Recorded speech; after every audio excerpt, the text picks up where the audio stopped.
Hello and welcome to the meeting of the Rotary E-Club of District 7710 for Tuesday, August 14th. Thank you for joining us. We are honored to have Nathan Thomas of All We Are here tonight to give us a presentation. Nathan is a CEO of All We Are. He's the past president of our Raleigh Midtown Rotary Club and district membership chair of District 7710. His day job is an engineer at Caterpillar. So with that said, I'd like to go ahead and let Nathan share with us about All We Are. Well, thank you so much, Wanda. It's great to be here. Like you said, a little unexpected, and I'm also pleasantly surprised to see my good friend from Raleigh Midtown, Mary Charles, here with me. So, didn't have a lot of notice with the presentation, but if I slip up, I can have MC help me along the way. But it's exciting to be here as district membership chair as well.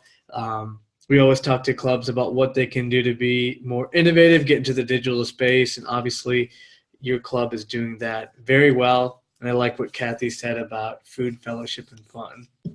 I can get behind that. So I have a presentation to share with you guys. So I'll go ahead and share my screen. And if you have any questions as I'm going through, feel free to stop me, and I'd be happy to answer any questions. So, Rhonda, I think you're probably not muted. So if you don't mind, could you let me know if you can see that presentation okay? Yes, I can. Thank you. Okay, great. So I came in, well, I guess I virtually came to your club about 2 years ago now. This is right when I joined Raleigh Midtown. So it's been a little while, so I wanted to tell you a little bit about myself, about the organization, and about what we're doing with Rotary. And so my work with All We Are started as a small personal initiative 9 years ago while I was a high school student in Northwest Ohio.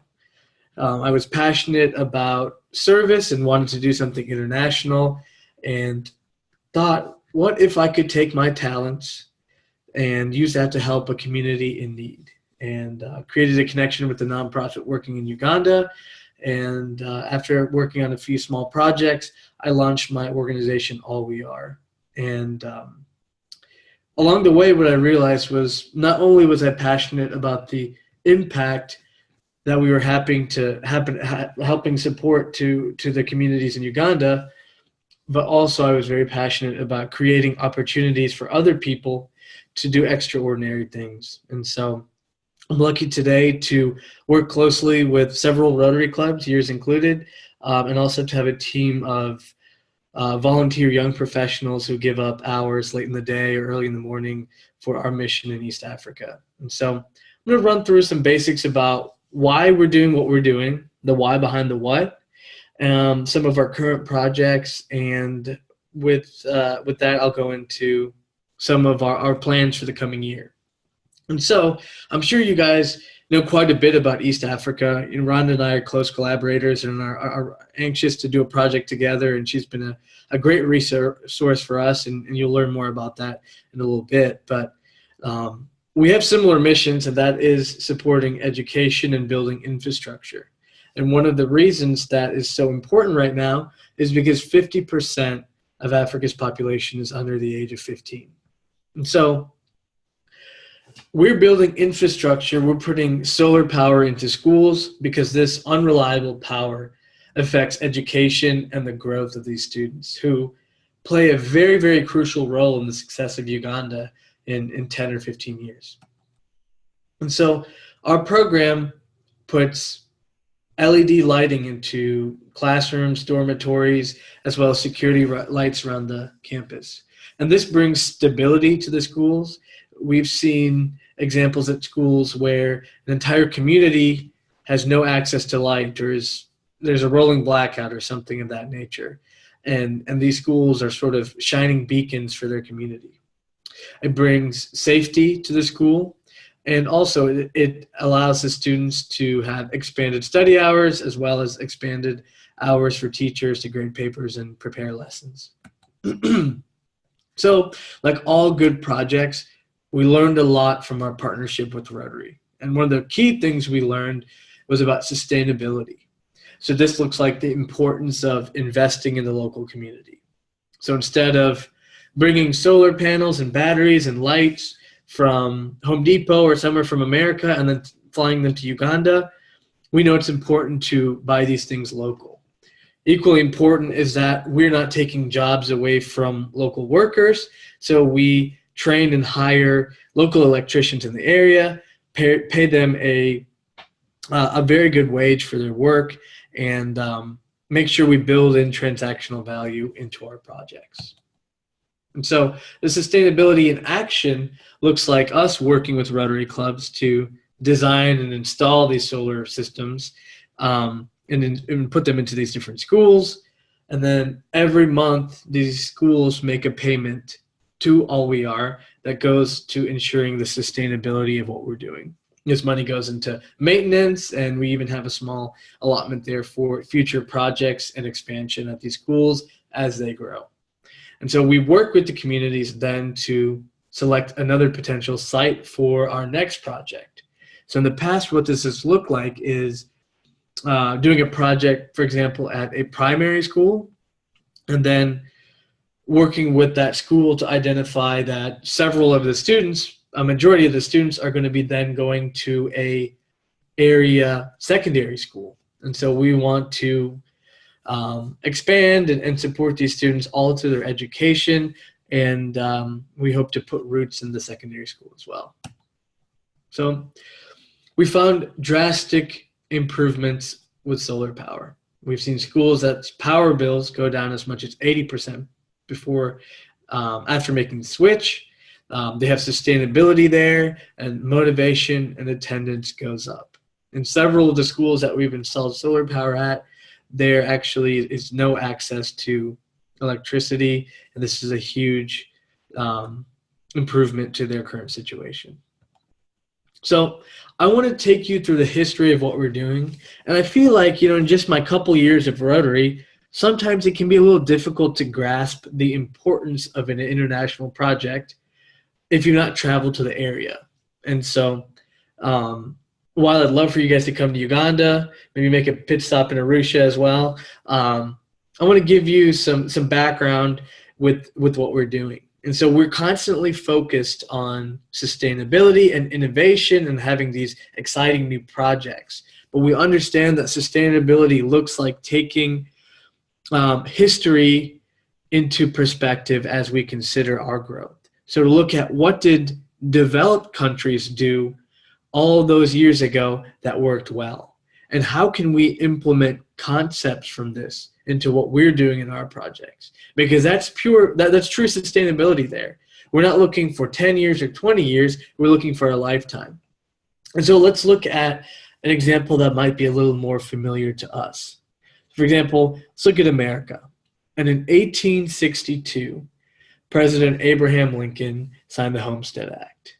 And this act gave 160 acres of government land to small farmers. Of course, there's a caveat that the land would only become the farmer's land after a 5-year lease period and upon paying a small fee.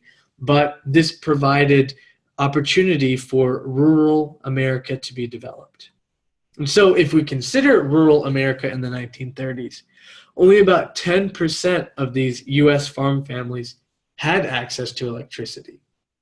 So at the time, almost all of the urban areas had power. And so if you look today in Africa, it's very similar, where a lot of times the big cities have access to electricity, and then the urban area, or the rural areas rather, have a much harder time developing infrastructure because the investments aren't there.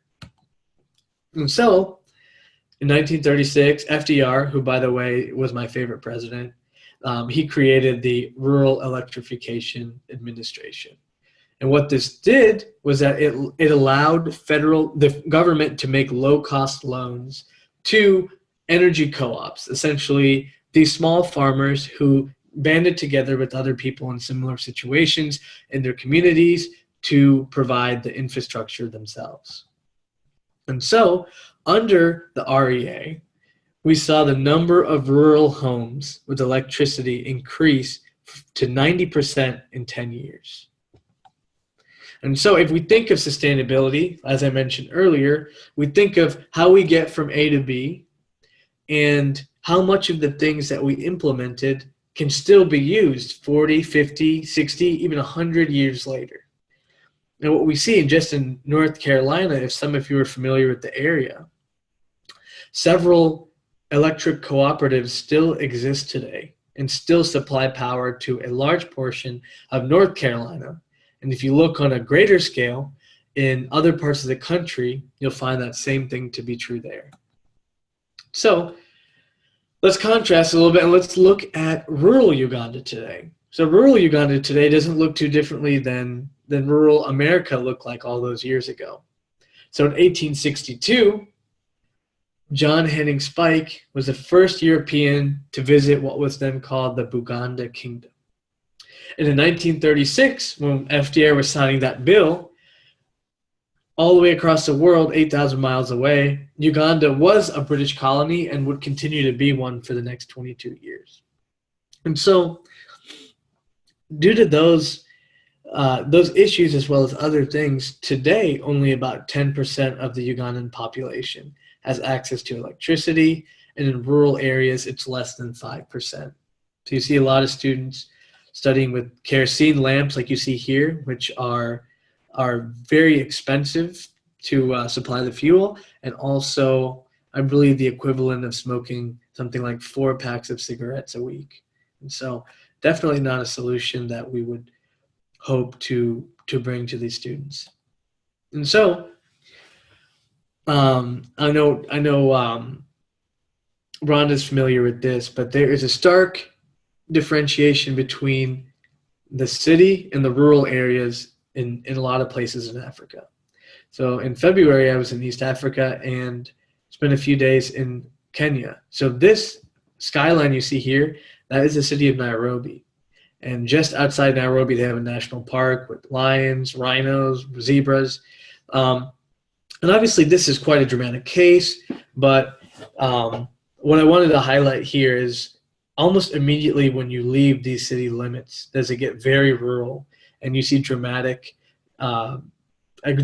change in the infrastructure and the way of living. So what we're trying to do is we're trying to learn from Abraham Lincoln and FDR and all those politicians that helped lead the path for us to have the sustainability and infrastructure we have in our lives, and also increase innovation and use some of the modern technology we have today. And so in this chart here, you see a pretty traditional way of creating energy. Power plants generate electricity. We have power distribution on these very large power lines. Then it gets to the neighborhoods, and then it gets to your house. And for us, we flip a switch, and we have power on.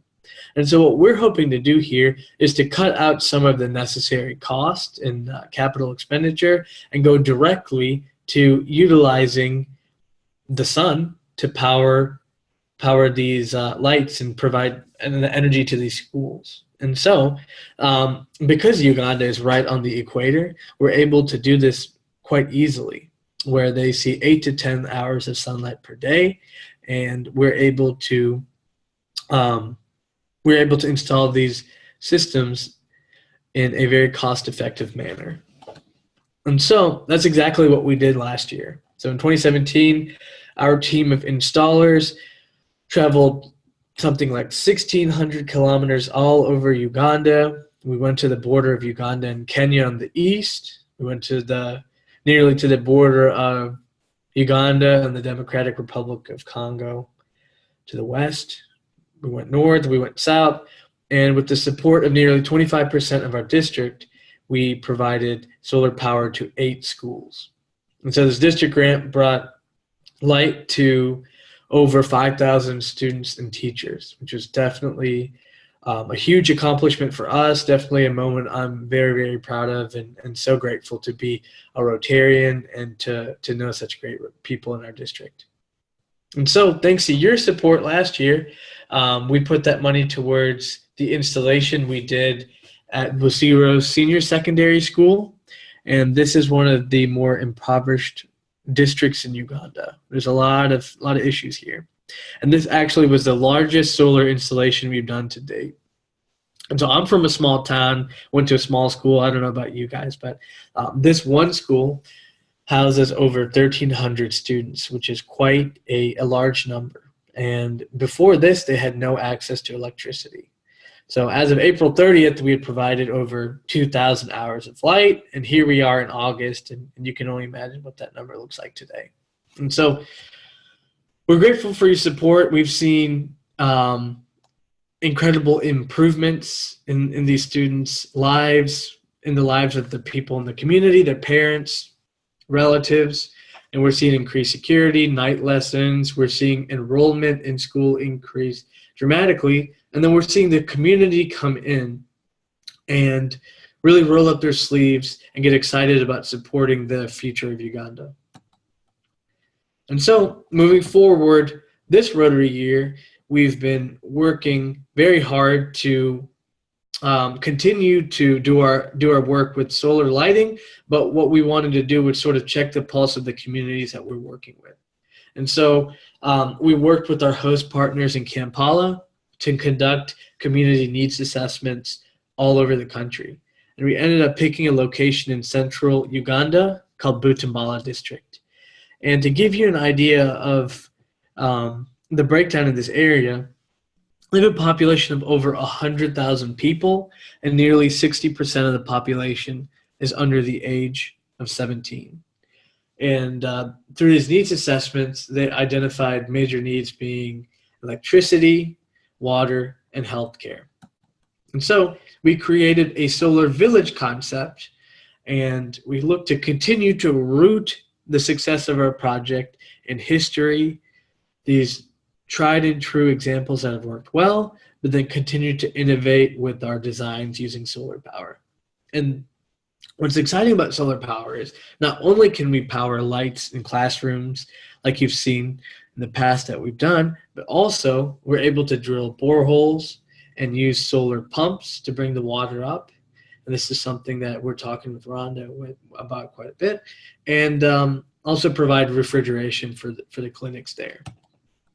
And so in February, I traveled with my team to Butambala, and we were very humbled with the day we spent with these students, parents, and community leaders. There's quite the need there, and we're excited to be starting this project. So phase one will be solar lighting, which we will launch mid-September, and this will provide solar lighting to 5 area schools. And one of the key things, obviously the school performance will go up, but one of the key things we identified in Butambala is the lack of security. Imagine having your power out in your home, but then imagine that you look outside and there's no street lights, there's no ambient light from other buildings, there might not be a car for miles. It's truly pitch black in some of these rural parts of Uganda when it gets dark. And what happens is, because they don't have light, the schools are not able to board students and let them spend the night there. So what happens is currently students are walking home. And for some, that walk can be 5 kilometers. And so usually this is a huge deterrent and keeps parents from sending their students to school because they're afraid that if they send them, they might not come back at night.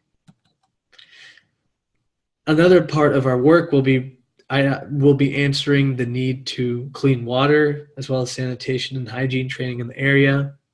We found in the community that there was currently 1 water pump that was malfunctioning and only producing 20 liters of water a day. And we saw that students and villagers were forced to collect dirty water from open wells. So we're putting 3 boreholes in the area, and we're hoping that they'll provide 64,000 liters of water each day to the community. And this will drastically help education because it is typically school-aged girls that are culturally tasked to collect water for their families. And this will allow them to hopefully attend school and easier access for their family to get water. And finally, solar refrigeration. And so while we were in this area, we found a health center that serves 8,000 people in the area. And one of the major issues there was that they did not have a refrigerator to store vaccinations. And essentially, they were selling it, serving vaccinations by storing them in a cooler that you and I would maybe take to the beach on the weekend. And we're hoping to bring a solar refrigerator that will enable long-term storage of the medications and the vaccines and improve the health center's ability to support their people. And so, as I mentioned, phase one will be um, our solar lighting for these 5 schools. Phase two, which we'll probably do in October and November, will be bringing solar refrigeration to this clinic. And then we'll finish with phase three, which will be a WASH global grant to bring clean water as well as sanitation and hygiene training to the community. And so that's basically the presentation I wanted to share with you guys. I'd really love to answer any questions you might have or any comments or anything.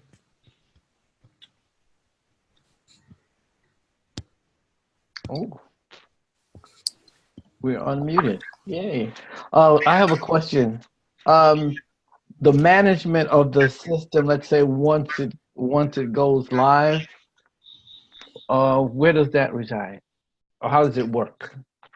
Do you mean how do we manage the systems? Yeah, I'm saying like maintain, maintain the connection between the solar panels and let's say the well, for instance. Sure, great question. So in the past, with our work, it's been with solar lighting, and we've maintained that by having a technical service team on the ground. This is a paid team that can be dispatched at a moment's notice to support the schools. And with phase three of our upcoming project, we will have a similar team to answer technical needs, but also we will have a water user committee set up in each area where we'll drill a borehole that's trained and understanding how to make routine maintenance jobs, upkeep, probably minor technical repairs, and they'll actually install a kiosk where they'll sell water for a small tariff, and that money will go towards supporting buying new parts and improvements and things like that. Nathan, this is Rich Jaworski. Just a quick question: how did you decide to choose Uganda to work in first? And is that exclusive, or are you? I hate to say you're branching out because you've really taken on a tremendous amount of different different projects across the board. But what is your thought for Uganda versus the other countries in East Europe? East Africa, excuse me. Mm-hmm. Well, honestly, I don't have a good story. It was back in 2009 when I launched this project. I knew I wanted to work somewhere in Africa, and I didn't know anyone working in Africa. And so I did what any 16-year-old would do. I emailed several nonprofits working in Africa that I found on Google, and one responded to me. It happened to be a pastor from Pittsburgh that worked at a school in Kampala, Uganda. And so luck would have it that once I learned about community needs assessments and understanding the needs in an area, I was already passionate about working in Uganda with the connections I created there, but also there's an incredible amount of need there. Uganda is year after year as one of the lowest performers in the world when we look globally in terms of development and infrastructure.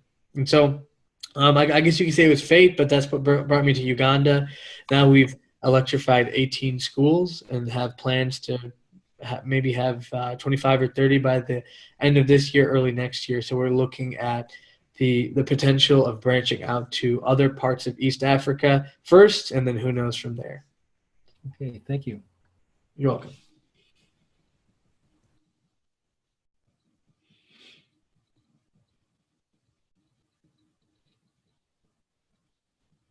Nathan, The wonderful presentation. Thank you. Just a question on what is the cost or approximate cost to bring the solar power to each school? And I know that probably varies by school, but about how much does that cost? It cost, you're absolutely right about it varying per school, but it looks like anywhere between $3,000 and $5,000 for the average school.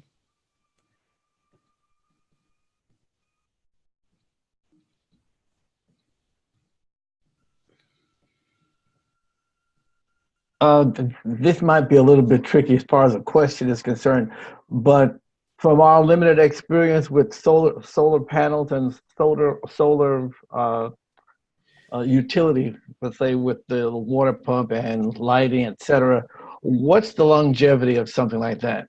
In other words, how long can we expect reasonably something like that to be functioning? I'm thinking right now about replenishing cells and reviewing wire connections, etc. Mm-hmm. Yeah, so when we think of sustainability for a technical project like this, it's typically broken down into two components. And so that is from a maintenance perspective and then also from an operational perspective. So I mentioned earlier the team we have on the ground that's trained to answer these questions. If we're there, or even if we're out of the picture, they'll be able to support that. Yeah. But what's key with sustainability is understanding that, like Kathy mentioned, great question, what's the cost of these systems? That cost is an average cost, but that's the initial cost. So with anything we do, it could be Rhonda's wells in Tanzania, my work in Uganda with solar power lighting. The upfront cost is there and it's easily identified, but we need to create a product life cycle. And so we understand that in 3 years, our inverters stand the chance of breaking. In 5 years, we need to consider replacing batteries. Okay, what about panels? So what was important to us is buying local, but also finding a distributor that would give us the same quality components that you or I might put on our houses here. Yeah. And so we were able to luckily find one company in Uganda that would offer us the quality we wanted. And so we have 25-year warranties on our solar panels should they break. We have warranties on our other components as well, and this allows us to replace them. But when you think long term, when you think 10, 20, 50 years, we understand that the cost of sustaining these projects and the responsibility to do so looks like additional expenditures on our part and on the community's part. Yeah, I was thinking, because obviously it's a great idea, but in something like that, in my experience anyway, as long as it's relatively small scale, it works fine. But once you start expanding, let's say the number of schools, then you have to move back to that model where it's a centralized distribution thing, and then we get into the infrastructure issue that you introduced earlier. Exactly. Yeah, we're looking to do one of two things. First is to, as we're at our current level where we're at, we want to spend time at each of these schools 4 times a year. So we have a technical service team that will travel to each school, make a surprise visit, I guess you could call it, to each school. They'll do routine maintenance, make sure the system's used correctly, clean the panels, get information about the school. Are they growing? Things like that. And also, when we look at these village concepts, as we get more and more into rural development, we'll consider, like you mentioned, the power distribution. And so we're working with some contacts we have at Duke Energy here in Raleigh, North Carolina, to better understand how we do that efficiently. Yeah, because in most cases like that, I was just I'm saying, well, governmental support and with regard to them extending their interest to the rural areas as opposed to keeping everything centralized in the city. Where do you see your involvement, let's say, with that, the government, let's say? So I think, and I'm sure Rana knows as well, there's a little bit of, I guess what you could call probably maybe in a politically correct way, donor fatigue, where these governments have no shortages of money, and they have no shortages of countries that are offering them huge portions of money. And True. so that's what we call top-down development, where it's our country or maybe Norway or Europe or something like that sending money directly to the government. And so in my personal opinion, that development doesn't work. And I think Rotary is a testament to how ordinary people can do extraordinary things. Yeah. And if we focus on these best practices, we can find out how to grow organically and then eventually to work at scale. So what we're looking to do is to continue with our model and scale on our sort of time frame. And then if the government realizes one day, okay, look, we can't keep building these $300 million hydro dams and have them break in 5 years. We need to invest in renewable energy. We'll be here waiting for them to partner with us. Good I point. think, and to that, what Nathan's saying, particularly looking at self-reliance, right? So cooperatives are actually more sustainable over a longer period of time than the government, because it just depends on who's in office, right? Whereas the people can control their destiny by them doing it themselves. So that's why, too, looking at the community as a whole and their needs, how they can actually begin to maybe sell some of the water to a neighboring community, so that money can help them sustain the maintenance of the panels and so on and so forth. I mean, there's a lot of detail that goes into it, but the cooperatives is actually longer term. And as Nathan, I think it was brilliant to include that in your presentation, where we came from, and as far as the U.S. and how we got here. As far as we didn't always have it this way, we were once rural America, and we grew to that. And so again, Nathan and I are collaborators. We're excited about opportunities to do more later, but we as the E-Club have supported All We Are, and we're so happy that we had the opportunity to hear where you are today. And Glenn, again, glad to be a part of your work that you're doing. So with that, does anyone else have any questions? Everyone, let me see, everyone is now unmuted. I'd like to ask. I had a question. Go ahead. Do you have needs for volunteers from countries other than the host country? And what sorts of people would you invite, and what would it cost them? Great question, Mary Charles. So absolutely, you're right. What we mentioned is about focusing on buying local and hiring local. That's very important. We want the implementation to happen on the ground. But just as they're lacking infrastructure in terms of lights or water, things like that, they're also lacking in people to come as mentors to train people. And so what we're hoping to do in this coming year, in 2019, is to take some Rotarians that have supported our projects in the past from our district and from other places to Uganda, and we'll probably spend a week there. We'll go to these schools. We'll assist with anything from teacher training. This could just be general teacher training. Some of us might be project managers to assist with training like that. Basically, what I've seen is that there's no shortage of people in Uganda who want to learn, and this is probably true in everywhere we go. And so, All We Are model is I'm not a builder and constructor. I'm an engineer. So what can I take that I do well and I'm passionate about and use it to help people? So my graphic designers, they make videos for Google during the day, and then they at night make our videos for our projects. And so just like that, we'd want to pair interested Rotarians with opportunities to make the most impact on the ground. And we'd spend a couple of days traveling around to different schools doing that. And then, of course, at least one day experiencing the beauty of Africa, hopefully seeing some animals, maybe going on a safari, things like that, and also enjoying our time there. And so from a cost perspective, flights can look like anything between 1,000 and maybe you could say top end is $1,500.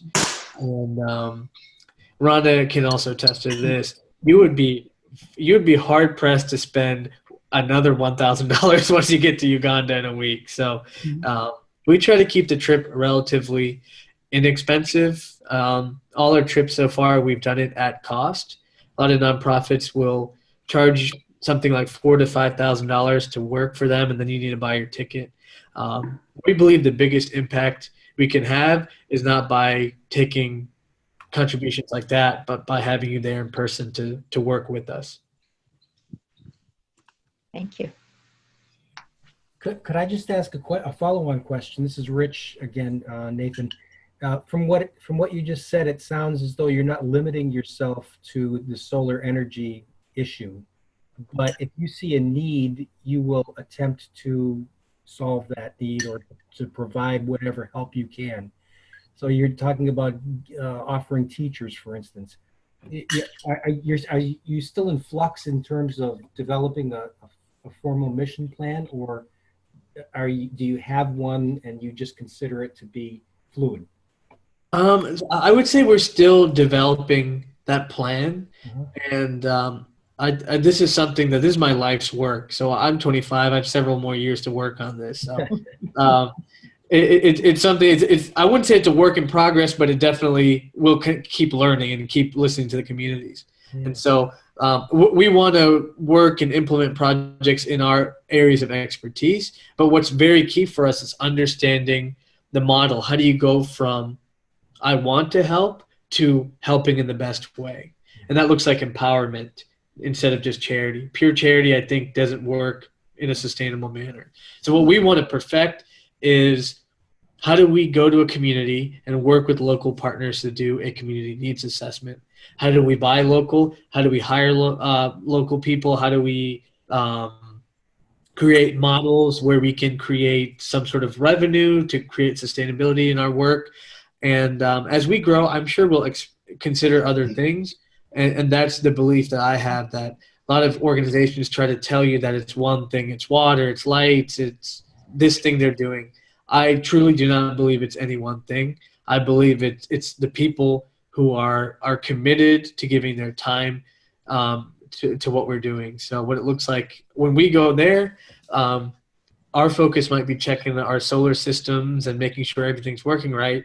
But maybe there's a retired, I don't know, project manager or someone who has free time and would be interested in traveling, who spent time as a teacher, that might be able to come and help the teachers and students at our schools, for example. So I believe it's a number of different solutions executed correctly that creates the change we're looking for.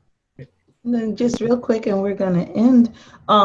So an example is with our students at St. Joseph's with the water project, going there and talking to the students specifically about a specific issue that they have.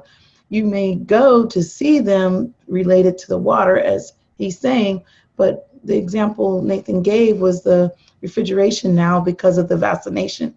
So you may have nurses here that want to go because they see an area that they can assist, even though we're focused on, in this case, the solar power for the school. We're looking at vaccinations, opportunity for those nurses that come to also assist. It may not be his model today to start dealing with vaccinations, but there may be an opportunity for someone to assist while they're there to do something. Is that about right? Absolutely. I think you and I have similar work where we're creating the infrastructure, working to create a small part of the infrastructure, but understand there's tertiary needs there. And so what we're looking at now is to continue to work with solar to answer some of these needs, use our engineering expertise and experience in the area to support it, but then also to pull in other groups. So for example, we identified the vaccines, as Rhonda mentioned. And so I was actually talking to your past president, Eve, who I met her husband who travels to Uganda with Duke and does work there. So how can we connect the dots and figure out how to learn from other people doing similar work and find solutions that benefit multiple communities. So, yeah. All right. Well, thank you so much, Nathan. And I'm going to stop the well, actually, I'm not going to stop the recording. I'm going to share my screen.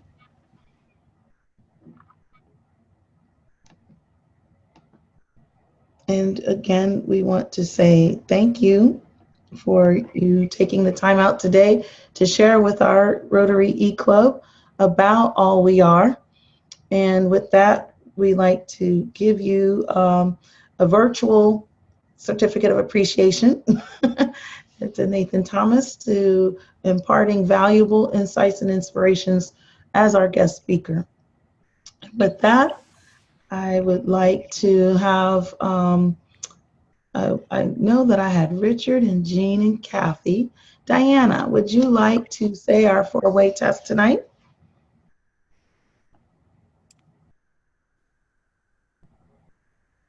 Yeah, I'm unmuted now. Thank you. The four-way test of the things we think, say, and do. Is it the truth? Is it fair to all concerned? Will it build goodwill and better friendships? Will it be beneficial to all concerned? Thank you so much. Thank you, everyone, for your time, and have a good evening. Thank you. Bye. Good night. Thanks for the great presentation, Nathan. Thank you so much, Yeah, guys. thank you, Nathan. Thank you. Bye. Bye, guys. Bye.